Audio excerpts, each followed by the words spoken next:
नमस्कार दोस्तों, बहुत बहुत स्वागत है आप सबका सरकारी परीक्षा चैनल में। और इस चैनल में हम रोज आपके साथ डिस्कस करते हैं करंट अफेयर्स सीरीज के अंतर्गत करंट अफेयर्स के कुछ इंपॉर्टेंट एमसीक्यूज को।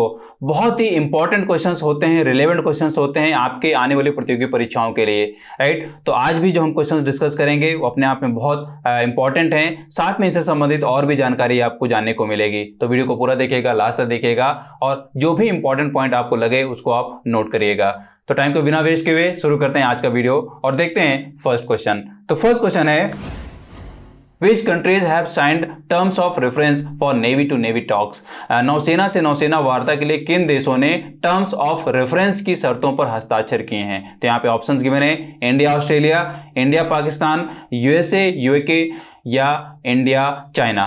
तो यहाँ पे सही उत्तर आप जान लें, सही उत्तर है इंडिया ऑस्ट्रेलिया जी।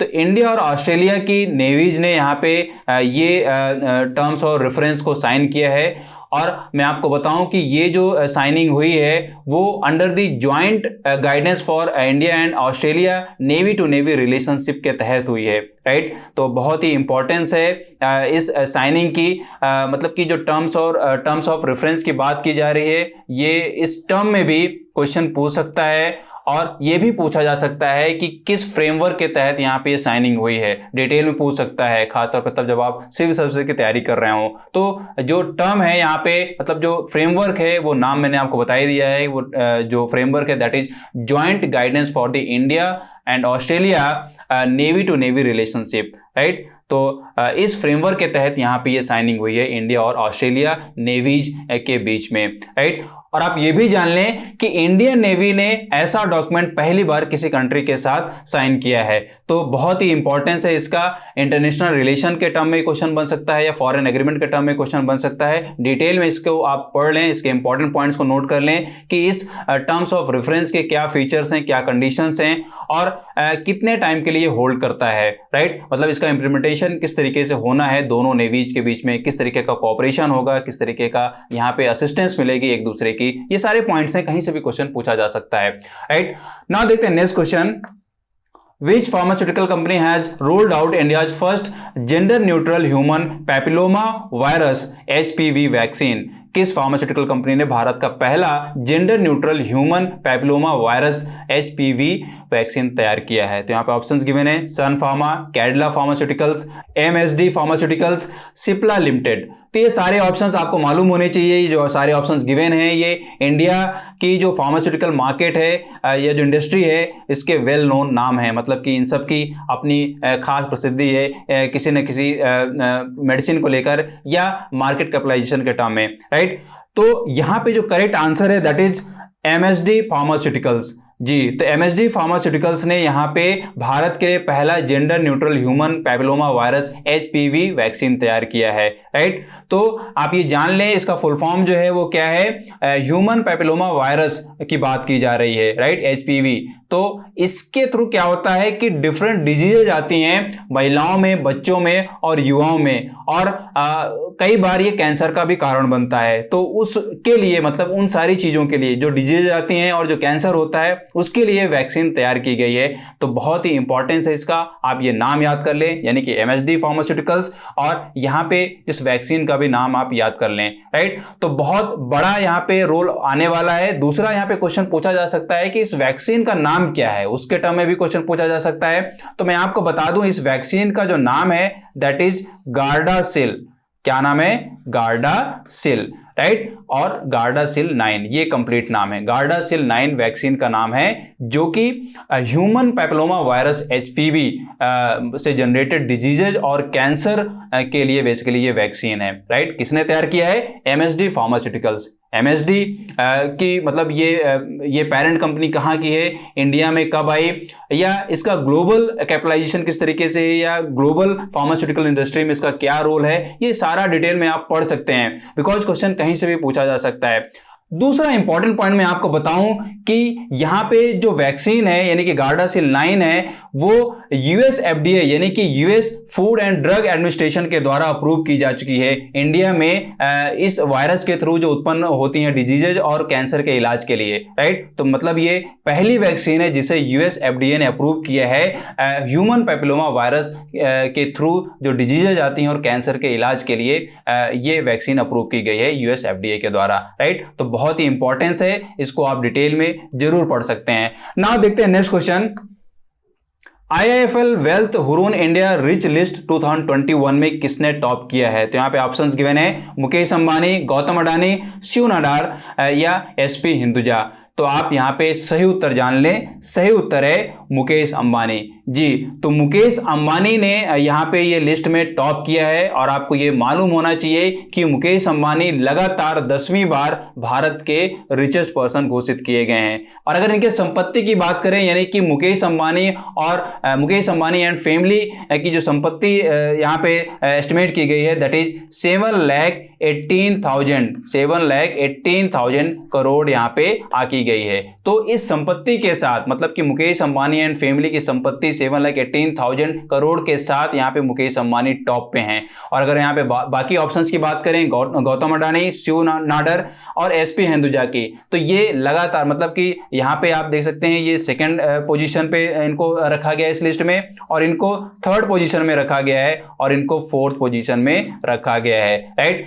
तो आप इसको डिटेल में पढ़ सकते हैं कि कौन ऊपर आया है और कौन नीचे गया है, बिकॉज ये लिस्टिंग के टर्म में भी कई बार क्वेश्चन पूछा जाता है, बिकॉज अपने आप में ये एक रिकॉग्निशन होता है और ये कई बार क्वेश्चन पूछा जाता है IIFL wealth Hurun India rich list क्या है।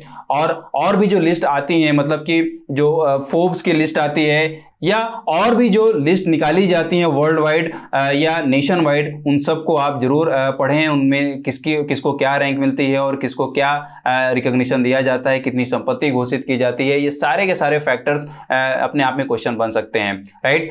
नाउ देखते हैं next question. Which one of the Earth's most active volcanoes has reportedly erupted? पृथ्वी के सबसे सक्रिय ज्वालामुखियों में से किस एक में हाल ही में कथित तौर पर विस्फोट हुआ है? तो यहाँ पे ऑप्शंस गिवन है mount Vesuvius, mount Merapi, Mauna लोआ या किलोई ज्वालामुखी।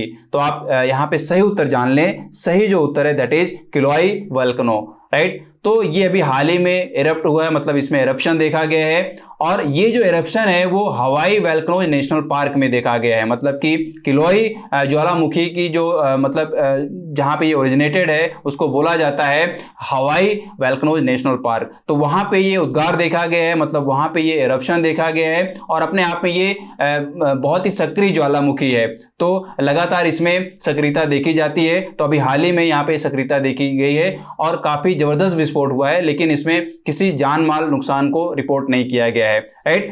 और बाकी अगर आप यहाँ पे ऑप्शन देखें मतलब कि ए, बी और सी जो ऑप्शंस हैं ये भी पूरे दुनिया भर में एक्टिव वोल्केनोज के नाम हैं। इनका ये किस कॉन्टिनेंट में है या किस कंट्री में स्थित हैं या इनका अभी प्रेजेंट में स्टेटस क्या है, मतलब कि लास्ट टाइम ये कब इनमें इरप्शन हुआ था। ये सारे के सारे इंपॉर्टेंट पॉइंट्स हैं, आप इनको डिटेल में पढ़ सकते हैं, नोट डाउन कर सकते हैं। और स्टैटिक नॉलेज के टर्म में भी ये क्वेश्चन बन सकता है और करंट अफेयर्स के टर्म में भी क्वेश्चन बन सकता है, राइट। तो जरूर याद कर लें। देखते हैं हमारा नेक्स्ट क्वेश्चन क्या है। India's first pan-India toll-free helpline called Elder Line has been launched. What is this helpline number? Bharat की पहली Akhil Bharatiya toll free helpline number Elder line शुरू की गई है।